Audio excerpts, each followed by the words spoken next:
Selamat datang di musim yang baru. Jumpa kembali dengan saya Mulyono Zakaria dalam program Crossover. Pada kesempatan ini, di bulan September ini kita akan masuk di dalam seri keluarga yang teratur dan terjamin. Dan sebelum saya menyampaikan tips and tricks, pada episode ini adalah episode Mezbah Keluarga. Saya ingin menyampaikan terlebih dahulu apa definisi atau pengertian dari mezbah dan keluarga dan apa artinya mezbah keluarga. Mezbah adalah tempat untuk mempersembahkan korban kepada Allah. Lalu, keluarga adalah unit terkecil dari masyarakat yang terdiri atas kepala keluarga dan beberapa orang yang terkumpul dan tinggal di suatu tempat di bawah suatu atap dalam keadaan saling ketergantungan. Dari arti atau pengertian mezbah dan keluarga, saya bisa simpulkan mezbah keluarga artinya suatu tindakan yang diambil oleh kepala keluarga untuk menyatukan seluruh anggota keluarga dengan mempersembahkan korban kepada Tuhan, baik di dalam doa, penyembahan, dan firman. Nah, tips and tricksnya saya sampaikan, mezbah keluarga dibuat untuk semakin menegakkan perjanjian kekal dengan Tuhan.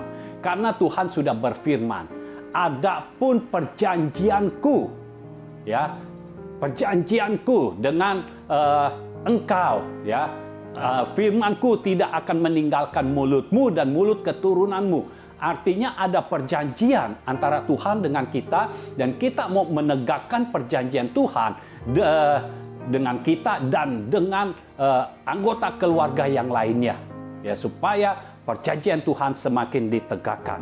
Lalu mezbah keluarga dibuat untuk menciptakan kesepakatan, penyelarasan, dan kesatuan tubuh.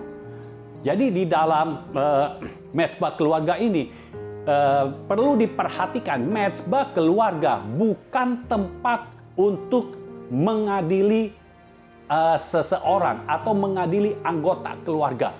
Mezbah keluarga bukannya tempat untuk menghakimi seseorang. Karena kalau mezbah keluarga sebagai tempat untuk mengeksplor kesalahan anggota keluarga, maka mezbah keluarga bukan menjadi suatu tindakan yang menyenangkan untuk anggota keluarga, tetapi menjadi tindakan yang menyeramkan. Karena setiap kali buat mezbah keluarga, pasti ada yang diadili, pasti ada yang dibongkar kesalahannya. Nah, mezbah keluarga bukan untuk mengadili, bukan untuk menghakimi. Sekali lagi, mezbah keluarga itu adalah korban yang kita persembahkan kepada Tuhan, baik di dalam doa, di dalam penyembahan, maupun di dalam firman. Ya. Lalu, mezbah keluarga bisa menciptakan suasana sukacita di dalam rumah, ya. Jadi dari mezbah keluarga itu harusnya yang timbul adalah sukacita dari seluruh anggota keluarga, dari kepala keluarga, dari anak-anak, dari semua orang yang ada di situ, harusnya semuanya bersukacita. Lalu yang berikutnya, berkat-berkat kehidupan dicurahkan di dalam keluarga, dalam kesatuan tubuh. Jadi ketika keluarga itu bersatu dengan rukun, maka berkat-berkat akan dicurahkan. Bukan kita yang mencari berkat, tetapi Tuhan sendiri yang memerintahkan berkat untuk datang dalam keluarga kita. Sehingga keluarga kita menjadi keluarga yang teratur dan terjamin. Itu sebabnya kalau kita semua hidup dengan rukun di dalam satu rumah, dalam satu keluarga, maka berkat-berkat Tuhan itu akan senantiasa ada di dalam kehidupan keluarga kita. Yang terakhir saya mau sampaikan hal-hal ilahi yang signifikan dan supranatural dicurahkan dalam kesatuan tubuh.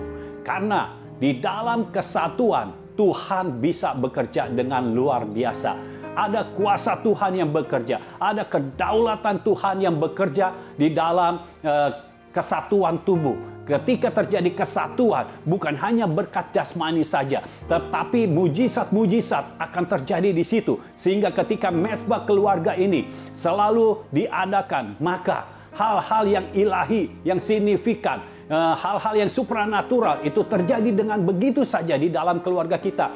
Mujizat menjadi sesuatu yang terjadi bukan sekali-sekali, tetapi sehari demi sehari akan kita lihat mujizat terjadi di dalam keluarga kita. Puji Tuhan. Demikian tips and tricks dari saya, dan saya berdoa tips and tricks ini bisa memberkati saudara sekeluarga. See you at the next level. Selamat datang di program Crossover to the Next Level. Kita berjumpa lagi bersama saya, David Alexander, dan hari ini kita ada di dalam seri terbaru kita, Keluarga yang Teratur dan Terjamin, episode Mesbah Keluarga. Bersama saya telah hadir Pendeta Mulyono Zakaria, dan kita langsung saja saksikan talk show berikut ini. Selamat datang Mbak Mul di program Crossover. Ya. Kita berjumpa lagi hari ini ada di dalam seri terbaru kita, seri Keluarga yang Teratur dan Terjamin. Ya. Puji Tuhan. Dan hari ini kita ada di dalam episode Mesbah Keluarga. Ya. Saya mau tanya nih Bang Mul, sebenarnya bagaimana sih pola mesbah keluarga yang Tuhan tetapkan? Iya, kita harus tahu kita itu ada di dalam Tuhan yang dinamis. Iya. Roh Kristus yang ada di dalam kita itu dinamis. Iya. Jadi gini, mesbah keluarga itu tidak ada aturan yang baku. Harus bagaimana? Karena kita bukan hidup di zaman dulu nih. Iya. Yang kalau mau mempersembahkan harus imam. Sekarang nggak begitu karena kita pakai peraturan Melkisedek. Iya. Jadi kita semua bisa mengadakan mesbah keluarga. Jadi ini hak yang diberikan kepada kita, ini sungguh-sungguh luar biasa. Iya. Yang tadinya ini kita nggak bisa. Nggak bisa melakukan karena harus imam. Hanya imam dan hanya suku Lewi yang keturunan imam itu yang bisa membuat persembahan di mesbah. Iya. Kita nggak bisa. Iya. Tetapi karena Tuhan Yesus sudah menebus kita, dan Tuhan Yesus yang bukan dari suku Lewi, tetapi dari suku Yehuda, Iya. menjadi imam besar agung. Jadi bukan menurut peraturan Harun lagi, karena kalau imamnya imam dari suku Lewi itu peraturan Harun. Tapi sekarang menurut peraturan Melkisedek. Iya. Ini imam yang lebih besar lagi daripada Harun. Itu sebabnya Yesus bisa menjadi imam besar agung. Dan karena Yesus adalah yang sulung menjadi imam besar agung, kita yang mewarisi Roh Kristus, di dalam kita ada Roh Kristus, kita bisa menjadi imam juga. Iya. Nah, jadi ini luar biasanya kita menjadi imam yang membuat kita bisa ayo kita buat mesbah keluarga. Jadi di dalam rumah pun kita bisa. Iya. Bayangkan kalau dulu bangsa Israel kalau mau mempersembahkan korban itu harus bawa keluar. Iya. Bawa kepada imam. Imam mesti masuk ke tabernakel. Iya. Ke ruang kudus. Ya, harus dipersembahkan di situ. Nah, sekarang kita bisa masuk ke ruang kudus atau ke ruang maha kudus, karena sama saja ruang maha kudus dan ruang kudus sejak Yesus disalib itu kan sudah menjadi satu. Iya. Jadi dulu setelah halaman ruang kudus, ruang maha kudus. Ruang kudus harus imam yang masuk, yang boleh masuk hanya imam. Tetapi untuk masuk ke ruang maha kudus itu imam besar. Nah, kalau imam besar setahun sekali, kalau imam tergantung kita salahnya apa. Kalau salah harus ada korban. Korbannya berupa binatang. Bisa domba, bisa lembu. Jadi ada aturannya, nanti akan dipersembahkan oleh imam. Bayangkan ribetnya. Saya cerita begini aja kayaknya udah kebayang ribetnya. Tetapi sekarang dengan pengorbanan Yesus, kita ini boleh. Dan kita sah di mata Tuhan, ini legal. Kita membuat mesbah keluarga ini legal. Sah, resmi. Ya, tidak menyalahi undang-undang sorga. Itu yang membuat kita seharusnya kita buat mesbah keluarga. Bayangkan kalau seperti dulu lagi, kita nggak bisa buat mesbah keluarga. Iya. Jadi kalau kita sudah diberikan peluang sebesar-besarnya, ayo pakai. Ini privilege ya yang Tuhan Privilege, berikan untuk kita. benar-benar privilege banget. Untuk orang-orang yang menerima Yesus bisa membuat Iya. mesbah keluarga. Nah, waktu bangun mesbah keluarga, caranya harus bagaimana? Nah, kita nggak perlu kita harus pakai pakaian imam. Nggak perlu begitu. Karena Allah kita itu roh. Iya. Tahu dong, kalau roh itu nggak peduli pakaian kita mau seperti apa. Karena roh itu tidak kelihatan. Iya. Roh hanya kelihatan kalau dia masuk ke seseorang. Atau ke satu makhluk hidup. Ya, yang kelihatan bukan rohnya, tapi makhluk hidupnya. Iya. Jadi harus bagaimana, yang penting kita tahu mesbah artinya mempersembahkan korban. Iya. Jadi apa yang harus dilakukan di sini? Saya sampaikan di tips and tricks. Di situ bisa ada doa, ada firman, ada penyembahan. Iya. Jadi tiga-tiganya bisa.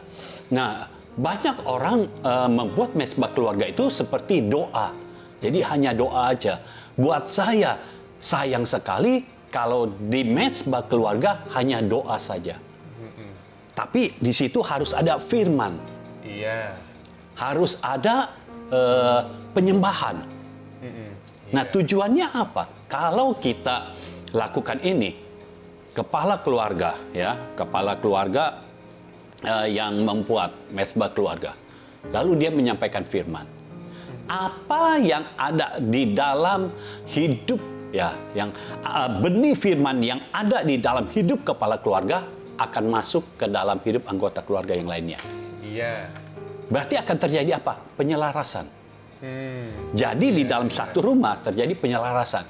Lalu pengenalan akan Tuhan yang ada pada Bapa itu akan diimpartasikan gitu ya kepada anak-anaknya, kepada istri dan anak-anak, pokoknya kepada orang yang ikut di mesbah keluarga itu, sehingga terjadi apa? Penyelarasan lagi. Dan akhirnya satu frekuensi. Nah, kita harus tahu kalau sudah satu frekuensi, satu keluarga satu frekuensi, ini dampaknya luar biasa. Menara Babel, kenapa bisa jadi sampai Tuhan harus turun tangan mengacaukan mereka? Karena mereka satu frekuensi. Mereka bisa satu frekuensi. Jadi maksudnya semuanya sama. Tujuannya sama. Segala sesuatu yang mereka inginkan itu sama. Keinginannya sama. Kehendaknya sama. Ketika mau membangun yang di bawahnya, pakai bahan apa, mereka semua sama. Mereka jadi satu. Itu kekuatan frekuensi, kekuatan dari satu tubuh. Ya, kita bilangnya satu tubuh, kekuatan dari kesatuan. Jadi Tuhan saja bilang, ini mereka kalau begini terus, apa saja yang mereka mau bisa jadi. Tuhan harus turun tangan, karena ini yang nggak benarnya. Menara Babel itu tujuannya tidak benar. Karena dia mau sampai ke sorga. Dia mau menyamai Tuhan.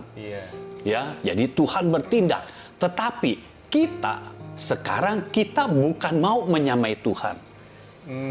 Tapi kita mau menghormati Tuhan. Ya, kita mau mengagungkan Tuhan, mau menyembah Tuhan. Makanya kita membuat mesbah keluarga. Kita nggak pakai aturan harus A, harus B, harus C.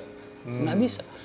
Nanti udah kebaca anak kecil, kalau misalnya ada anak kecil umur 3 tahun, ayo kita mesbah keluarga, mulai. Nanti dia udah bilang, Papa, aku tahu, aku tahu, Papa mau doa dulu kan. Nah, nanti pas lagi doa, habis ini pasti firman. Nah, jadi udah kebaca sama anak kecil. Makanya harus sang Bapa harus punya kepekaan terhadap aliran roh, terhadap suara roh, sehingga saat ini ketika dikumpulkan, apa yang saya mau lakukan dulu? Jadi dengar apa yang Roh Kudus tuntun, apa yang Roh Kudus pimpin. Nah, lakukan seperti itu. Iya. Jadi kalau harus mulai dengan firman terlebih dahulu, langsung mulai firman. Ya, mau doa, bisa doanya kita mau deklarasikan ini ya, bagi-bagi, bisa juga Bapak langsung ambil alih semuanya. Jadi istilahnya nggak ketebak. Dan kita tidak menjalankan mesbah keluarga yang agamawi.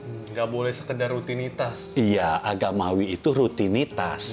Jadi kalau rutinitas artinya ya udah, ini cuma perasaan aja. Kalau nggak ada mesbah keluarga nggak enak nih. Perasaan aja. Harusnya kita tuh berasanya mesbah keluarga itu karena kita punya tujuan untuk penyelarasan, untuk menghormati Tuhan, untuk menyembah Tuhan. Iya. Ya, kalau kita lakukan ini terus, bayangkan satu rumah terjadi penyelarasan, semuanya sehati, sepikir, sejiwa, dan satu roh. Ketika mereka mau sesuatu, sorga pasti melihat dan langsung merespon. Iya. Bisa bayangkan itu kekuatan dari mesbah keluarga. Jadi harusnya itu bisa dilakukan. Apalagi ini kalau kita sudah tahu bahwa ini adalah apa bilangnya? Ini keuntungan yang diberikan Tuhan kepada kita. Karena kita menerima Yesus. Kita sudah ditebus, jadi kita nggak pusing lagi. Ya, kita bisa mendirikan mesbah keluarga sendiri. Nah, ini kan namanya mesbah itu kan mempersembahkan korban. Artinya memang harus berkorban. Contohnya seperti apa maksudnya, Bang Mul? Yang pertama, soal waktu. Kepala keluarga harus punya waktu untuk mendirikan mesbah keluarga. Nah, kalau bicara kepala keluarga, artinya suami sama istri harus sama. Harus sama. Jadi, mulai ya diadakan mesbah keluarga. Pertama-tama kita pokoknya ikuti aja tuntunan roh. Pasti pertama-tama nggak langsung yang wah sampai anak pusing ngedengernya gitu, nggak mengerti. Pasti pertama-tama diberitahu terlebih dahulu. Bayangkan kalau ini jadi, tidak ada keluarga Kristen yang menyimpang dari ajaran Tuhan. Dan penyesatan yang terjadi pada akhir-akhir ini tidak bisa berdampak, tidak bisa mempengaruhi keluarga yang ada mesbah keluarganya. Asal jangan lakukan dengan agamawi. Jangan lakukan karena rutinitas. Walaupun mungkin jamnya harus kita tetapkan sama. Karena kalau tidak sama, anak-anak ngikutinnya pusing juga. Belum kalau anaknya sudah besar, ada yang kerja, ada yang kuliah, ada yang sekolah, ada yang masih bayi lagi. Wah, itu semua harus ditetapkan. Pokoknya jam segini mulainya. Nah, ya. Jadi seperti itu untuk mesbah keluarga. Oke, Bang Mul. Nah, apakah persembahan yang dilakukan secara pribadi atau masing-masing itu berbeda dengan persembahan yang dilakukan dalam mesbah keluarga? Iya, mungkin ini maksudnya ibadah kali ya, ibadah, bukan persembahan kolektor ya. Bukan kolektor. Jadi, apakah yang pribadi dengan yang keluarga itu sama atau enggak begitu kira-kira ya? Mestinya beda, karena tujuan mesbah keluarga kan itu penyelarasan, penyetaraan, dan satu frekuensi. Sedangkan kalau kita pribadi kepada Tuhan, kita ini menyelaraskan pikiran kita dengan Tuhan. Ya, kita mendengar secara pribadi karena di mesbah keluarga mungkin kita tidak bisa dengar Tuhan bicara secara pribadi lebih banyak. Karena waktunya pasti terbatas karena melibatkan anggota keluarga yang lain. Tetapi ketika kita ada persekutuan pribadi dengan Tuhan, kita punya waktu lebih bebas. Begitu Tuhan mau bicara, kita langsung bersekutu dengan Tuhan. Itu jam berapa aja bebas. Kalau mesbah keluarga, misalnya jam 7 malam ya mesbah keluarga. Nah, kalau kita kan jam 6.50, masih jam 7 kurang 10 menit. Karena kita sendiri, ya kita langsung aja bersekutu. Kalau sama-sama, ya kan jam 7 ya harus jam 7. Iya. Kecuali kalau semuanya sudah kumpul, baru bisa mulai. Nah, jadi seperti itu. Kalau pribadi, kita bisa minta kepada Tuhan, kita yang benar-benar hubungan secara pribadi, kita mengetahui isi hati Tuhan, sehingga kehendak kita ini makin sama dengan Tuhan. Iya. Jadi kalau persekutuan pribadi kita, ibadah pribadi kita, itu Tuhan bisa lebih leluasa bicara kepada kita. Iya. Kan kalau mesbah keluarga, nggak lucu banget kalau Bapak lagi menyampaikan firman untuk penyetaraan kan, menyampaikan firman. Lalu Tuhan bicara langsung kepada anggota keluarga yang lain, ya. Dan setiap kali mesbah keluarga begitu terus, ya nggak terjadi itu penyetaraan sama penyelarasannya. Nah, Tuhan juga pasti tahu. Nah, ketika kita bersekutu secara pribadi di situ, Tuhan bisa menyatakan isi hatinya kepada kita lebih leluasa lagi. Iya. Ya, jadi kita bisa cari firman-Nya. Setelah Tuhan bicara kepada kita, kita cari firman-Nya. Bagaimana. Jadi kita tahu, oh ini Tuhan punya tujuan dalam hidup saya. Untuk apa? Jadi apa yang disampaikan oleh Bapa kita dapat juga langsung dari Tuhan. Sehingga ini saling mengkonfirmasi, kita punya keyakinan yang makin kuat. Iya. Gitu. Jadi bukan berarti kalau sudah ada mesbah keluarga, udah yang pribadi nggak usah deh. Nggak, beda, benar-benar beda. Iya, ya. iya. Jadi kalau sudah ada mesbah keluarga, lakukan juga mesbah pribadinya, lakukan juga persekutuan pribadinya. Iya, iya. Oke, Bang Mul. Nah, salah satu tujuan dari mesbah keluarga adalah untuk menegakkan perjanjian kekal dengan Allah. Itu sepertinya, itu maksudnya seperti apa, Bang Mul? Iya. Baca ayatnya dulu deh. Dari Yesaya. Yesaya 59 ayat 21. Adapun aku, inilah perjanjianku dengan mereka, firman Tuhan, rohku yang menghinggapi engkau dan firmanku yang kutaruh dalam mulutmu, tidak akan meninggalkan mulutmu dan mulut keturunanmu dan mulut keturunan mereka. Dari sekarang sampai selama-lamanya firman Tuhan. Jadi Tuhan punya perjanjian. Kita ketika terima Yesus, kita langsung masuk dalam hubungan ikatan janji. Iya. Ya. Nah, karena Allah kita adalah Allah perjanjian, Tuhan memberikan perjanjiannya.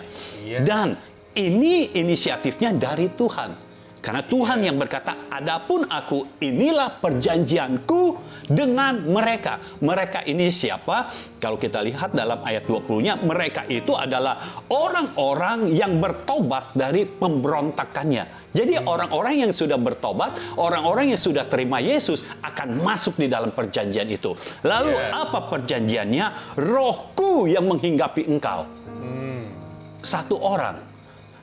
Dan firmanku yang kutaruh dalam mulutmu. Iya. Ya. Tapi kemudian dikatakan tidak akan meninggalkan mulutmu, mulut keturunanmu, dan mulut keturunan mereka. Iya. Jadi dari satu orang ini menyebar. Iya, iya. Menyebarnya kemana? Anggota keluarga. Bukan ke orang-orang lain. Jadi kita jangan berharap, orang yang non jauh di sana bisa mendengarkan Injil. Karena kita berkata-kata, yang dekat dulu.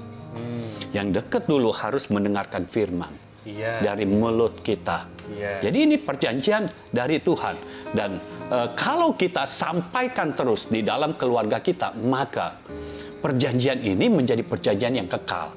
Lalu kalau kita lihat, mungkin kita lihat ayatnya dari Kejadian 26, ayat 1 sampai ayat 5 supaya lebih jelas lagi. Kejadian 26 ayat 1 sampai 5, maka timbullah kelaparan di negeri itu. Ini bukan kelaparan yang pertama yang telah terjadi dalam zaman Abraham. Sebab itu Ishak pergi ke Gerar kepada Abimelek raja orang Filistin. Jadi Ishak ada di Gerar. Lalu Tuhan menampakkan diri kepada serta berfirman, janganlah pergi ke Mesir. Diamlah di negeri yang akan kukatakan kepadamu. Karena ada kelaparan, Ishak dari Gerar, dia mau pergi ke Mesir. Karena di Filistin ada kelaparan. Kalau ke Mesir mungkin dia mendapat makanan. Lalu Tuhan menampakkan diri kepadanya serta berfirman, janganlah pergi ke Mesir, diamlah di negeri yang akan kukatakan kepadamu. Iya. Ya, jadi ada negeri yang Tuhan mau Ishak tinggalnya di situ. Nah, negerinya di mana? Ayat yang ketiga, tinggallah di negeri ini sebagai orang asing. Jadi rupanya Tuhan mau, aku akan berikan negeri yang harus engkau tinggal di situ. Nah, negerinya adalah di sini. Jadi jangan tinggalkan tempat ini, jangan tinggalkan Gerar. Ya, maka aku akan menyertai engkau dan memberkati engkau. Sebab kepadamulah dan kepada keturunanmu akan kuberikan seluruh negeri ini, dan aku akan menepati sumpah yang telah kuikrarkan kepada Abraham ayahmu. Jadi Tuhan mau memberkati Ishak dan keturunannya. Karena apa? Karena sumpah yang telah diikrarkan kepada Abraham. Abraham adalah bapaknya Ishak. Lalu ayat yang selanjutnya, aku akan membuat banyak keturunanmu seperti bintang di langit. Aku akan memberikan kepada keturunanmu seluruh negeri ini, dan oleh keturunanmu semua bangsa di bumi akan mendapat berkat. Lalu ayat kelimanya, karena Abraham. Jadi bukan karena Ishaknya, tapi karena Abraham telah mendengarkan firman-Ku dan memelihara kewajibannya kepadaku, yaitu segala perintah, ketetapan, dan hukum-Ku. Jadi begini, karena Abraham, karena bapaknya Ishak, maka Ishak bisa menerima berkat-berkat yang Tuhan berikan kepada Abraham. Iya. Ya, jadi kalau kembali lagi, kalau ditanya tujuan dari Mezbah Keluarga adalah menegakkan perjanjian kekal dengan Allah, jadi maksudnya Tuhan itu punya perjanjian dengan kita, masing-masing kita ada. Tetapi dengan Bapa kita, Tuhan kan punya perjanjian juga. Nah, perjanjian Tuhan dengan Bapa kita akan turun kepada kita. Kita mewarisinya. Bayangkan, warisan yang kita terima pasti jadi berlipat kali ganda. Karena dari Bapa kita punya warisan, ada perjanjian dengan Tuhan. Tetapi dengan kita sendiri Tuhan buat perjanjian. Ya, dengan kita sendiri Tuhan buat perjanjian, artinya nanti janji Tuhan kepada Abraham atau janji Tuhan kepada Bapa kita akan digenapi dalam hidup kita. Janji Tuhan kepada kita akan digenapi dalam hidup kita juga. Lalu untuk keturunan kita, janji Tuhan kepada Bapa kita akan terjadi dalam hidup kita dan hidup keturunan kita. Lalu janji Tuhan kepada kita akan jadi juga dalam hidup keturunan kita. Jadi dalam hidup kita terjadi, dalam hidup keturunan kita terjadi, dan janji Tuhan kepada keturunan kita terjadi juga dalam keturunan kita. Bisa bayangkan, makin bertambah generasinya, ini makin berlipat kali ganda. Jadi kalau Mezbah Keluarga ini terus dilakukan, sekarang hanya keluarga inti kan, anak-anak saja. Lalu kemudian anak bertambah besar. Ya, ada pasangannya, ada suami, ada istri, lalu punya anak lagi. Mereka punya Mezbah Keluarga sendiri lagi di rumahnya. Bisa bayangkan jadi berapa itu. Lalu masing-masing anak punya Mezbah Keluarga. Ketika kita mengadakan pertemuan akbar, keluarga besar, ayo pertemuan, kita masuk di dalam Mezbah Keluarga terlebih dahulu. Itu jadi besar. Dan firman Tuhan yang disampaikan tidak berubah. Karena dari awal sudah terjadi penyelarasan. Jadi ketika anak bicara lagi kepada cucu juga akan menerimanya sama. Ketika digabung, tidak akan terjadi pertentangan. Tapi terjadinya apa? Kesatuan. Sinergi. Sinergi. Oh, luar biasa. Begitu terjadi ya yang lebih besar lagi. Oh, ini pasti berkat-berkat yang luar biasa terjadi. Amin, Dalam kesatuan itu segala sesuatu bisa terjadi. Jadi tujuan dari Mezbah Keluarga itu luar biasa sekali.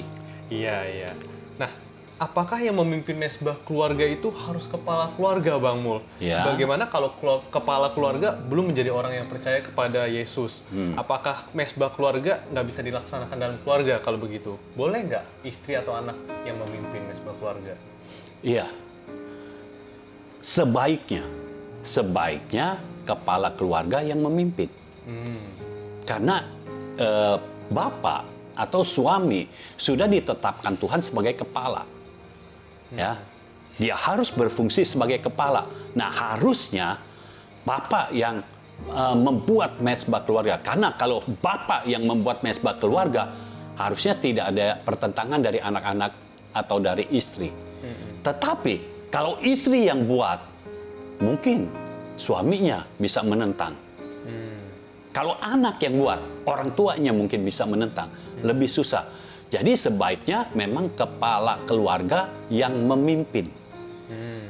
Nah, bagaimana kalau kepala keluarganya nggak berfungsi? Makanya bagi saudara-saudara yang belum punya pasangan, cari pasangan yang tepat. Yang takut akan Tuhan, yang punya benih firman, dan bisa mengikuti tuntunan roh. Sehingga ketika kita buat mezbah keluarganya bukannya diserahkan kepada anak-anak, tetapi bapak berfungsi dengan baik sebagai kepala keluarga. Nah, kalau udah terlanjur, yang sudah berkeluarga terlanjur, boleh nggak diambil alih oleh yang lain? Boleh. Karena fungsinya nggak dijalankan. Boleh. Dengan harapan apa? Kepala keluarga akan punya pewahyuan yang sama, akan punya pengenalan Tuhan yang sama dengan kalau yang ambil alih seharusnya istri, kalau suaminya tidak berfungsi. Kalau istri yang mengambil alih dan dia punya pengenalan akan Tuhan yang lebih dalam lagi daripada suaminya, dengan mezbah keluarga, maka istri akan bisa memperkenalkan Tuhan kepada suami. Itu sebabnya suami istri harus punya mezbah keluarga sendiri.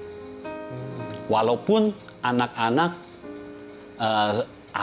kita ada mezbah keluarga dengan anak-anak, tapi suami dan istri harus punya mezbah keluarga sendiri. Karena ini kepala. Mezbah keluarga kan ditentukan dari kepala. Segala sesuatu juga ditentukan dari kepala. Kepala kita siapa itu menentukan hidup kita. Kepala kita Kristus menentukan hidup kita. Sehingga semua ada di bawah kaki kita. Karena kepala kita Kristus. Tapi kalau kepala kita bukan Kristus, semuanya nggak ada di bawah kaki kita. Tapi semuanya bisa ada di dalam kita.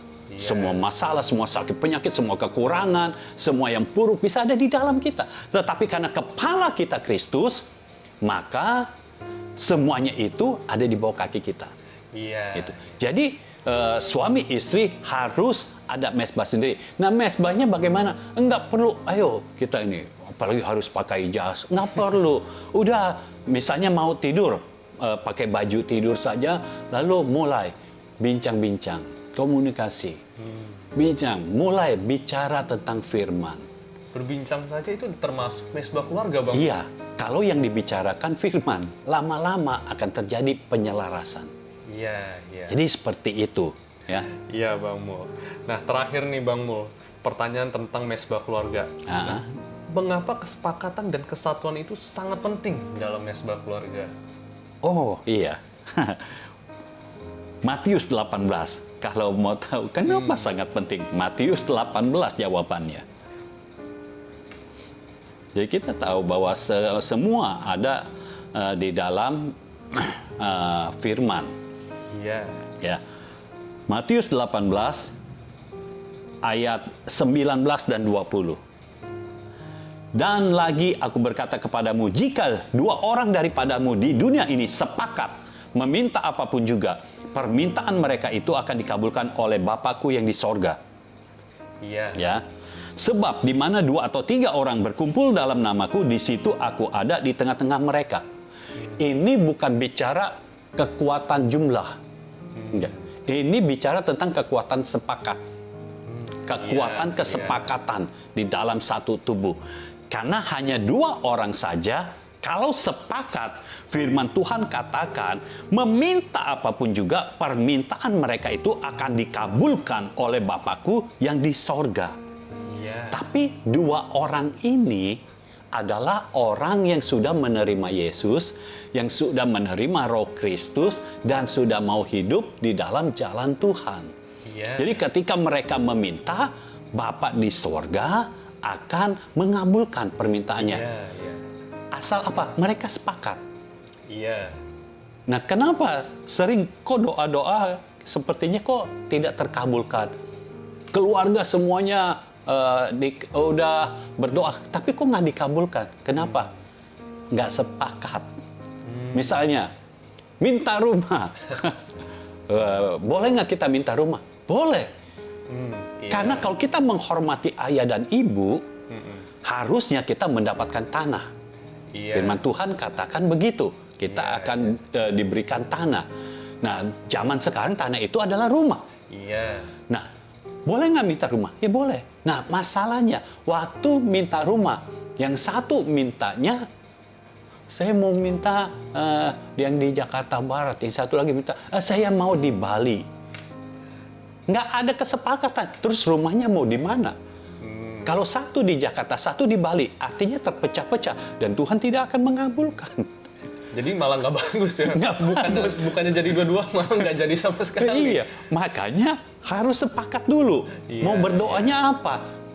Tipe doanya itu seperti apa? Karena orang berdoa itu masing-masing punya cara.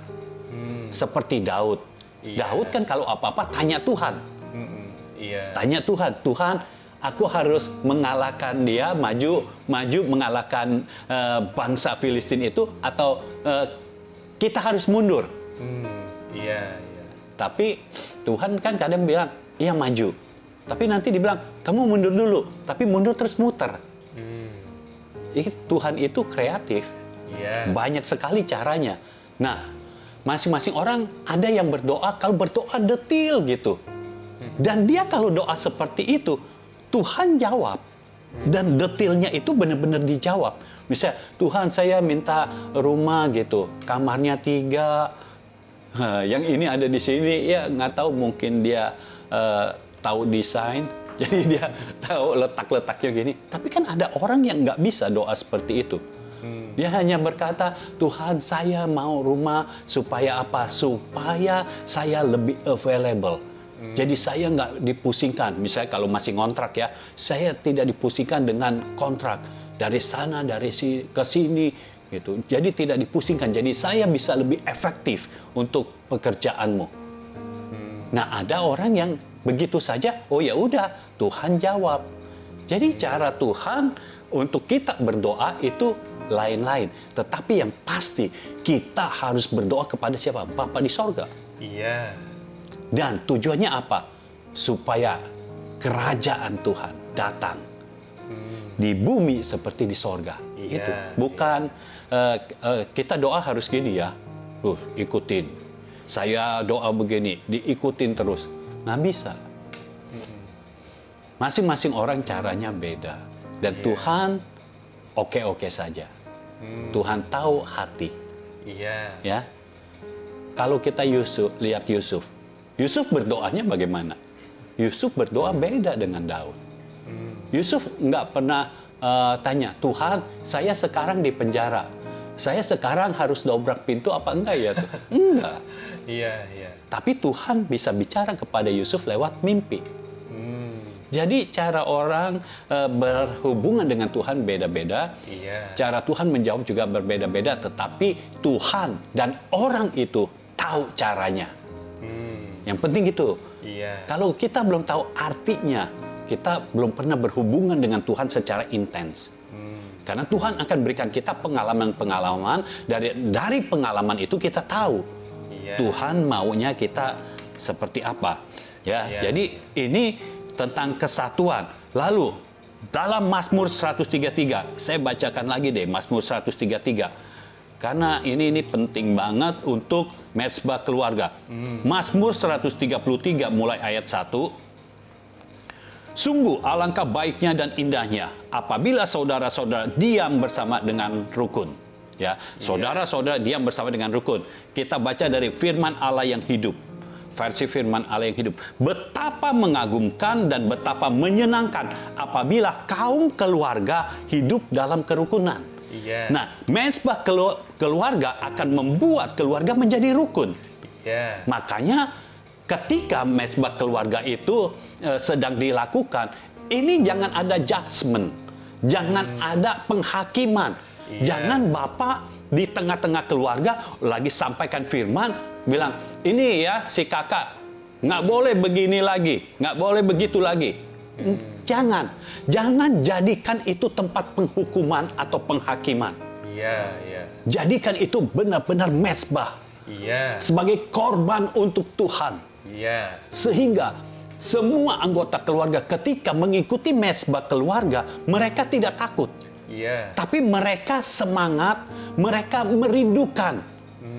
Karena mereka tahu, kalau ada di mezbah keluarga, oh ada hadirat Tuhan turun. Ya, tadi dikatakan 2 atau 3 orang berkumpul saja, Tuhan hadir. Nah, Tuhan hadir. Kalau Tuhan hadir, mau apa saja pasti dikabulkan karena Tuhan hadir. Iya. Nah, pastikan ketika kita berkumpul, bersepakat, Tuhan itu hadir. Iya. Kalau Tuhan tidak hadir, kesepakatan apapun juga, Tuhan tidak bertanggung jawab. Artinya kesepakatan ini dibuat tanpa saksi dari Tuhan. Tetapi ketika Tuhan hadir, saksinya adalah Tuhan sendiri. Dan kalau saksinya adalah Tuhan sendiri, maka semua yang kita doakan itu akan dikabulkan oleh Bapa di sorga. Apapun yang kita minta, Bapa di sorga pasti akan mengabulkan. Kenapa? Karena saksi di situ, yaitu Tuhan Yesus sendiri sudah setuju. Iya. Kalau Yesus hadir, Yesus artinya setuju dengan apa yang kita sepakati. Ketika kesepakatan itu terjadi, maka hal-hal yang luar biasa terjadi. Iya. Ingat peristiwa di loteng Yerusalem. Itu mereka bersatu. Iya. Mereka ada di loteng Yerusalem 120 orang. Sesuatu yang besar terjadi. Apa yang terjadi? Roh Kudus dicurahkan. Iya. Jadi untuk seseorang menerima baptisan Roh Kudus sekarang ini mudah sekali karena ini sudah dicurahkan. Iya. Di dalam mezbah keluarga itu bisa terjadi. Iya. Jadi tidak perlu harus panggil pendeta. Harus panggil penatua. Tolong doakan, tumpang tangan supaya saya terima baptisan Roh Kudus. Nggak perlu. Ketika kita berdoa di mezbah keluarga, pastikan kepala keluarga sudah terima baptisan Roh Kudus terlebih dahulu.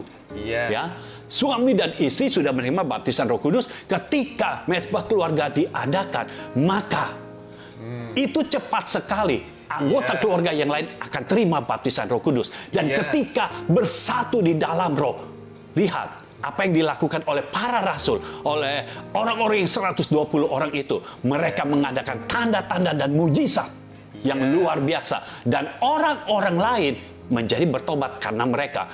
Kalau keluarga kita persembahkan untuk Tuhan, ada mezbah keluarga di dalam keluarga kita, maka Tuhan akan campur tangan di dalam keluarga kita. Dan keluarga kita akan menjadi pusat perhatian dari orang-orang lain. Dan kita akan menarik orang-orang untuk datang kepada Tuhan. Karena mereka melihat Tuhan campur tangan di dalam keluarga kita. Oh, haleluya. Haleluya. Oke, Bang Mul, terima kasih Bang Mul untuk kehadirannya pada episode hari ini. Sangat memberkati sekali. Kita akan berjumpa di episode yang selanjutnya. Tuhan Yesus memberkati. Ya, Tuhan memberkati. Demikian episode hari ini. Biar melalui episode hari ini, saudara bisa mulai dan terus membangun mezbah keluarga. Dan biar melalui mezbah keluarga ini ada kesepakatan dan kesatuan sehingga setiap janji dan firman Tuhan digenapi di dalam kehidupan keluarga saudara. Saudara bisa menyampaikan pertanyaan, kesaksian, respon sehubungan dengan episode hari ini melalui hotline chat 0821 1367 6675. Saudara juga bisa berlangganan Crossover Day, pesan firman Tuhan yang akan dikirimkan setiap hari Senin sampai Jumat melalui WhatsApp. Untuk pendaftaran, saudara bisa langsung menghubungi WhatsApp dengan nomor tadi. Program Crossover akan tayang setiap hari Rabu pukul 7 malam. Saudara bisa klik like dan subscribe channel YouTube Mulyono Zakaria. Dan jangan lupa klik loncengnya. Saudara juga bisa follow Instagram JGF Indonesia. Saya David Alexander, kita berjumpa di episode yang selanjutnya.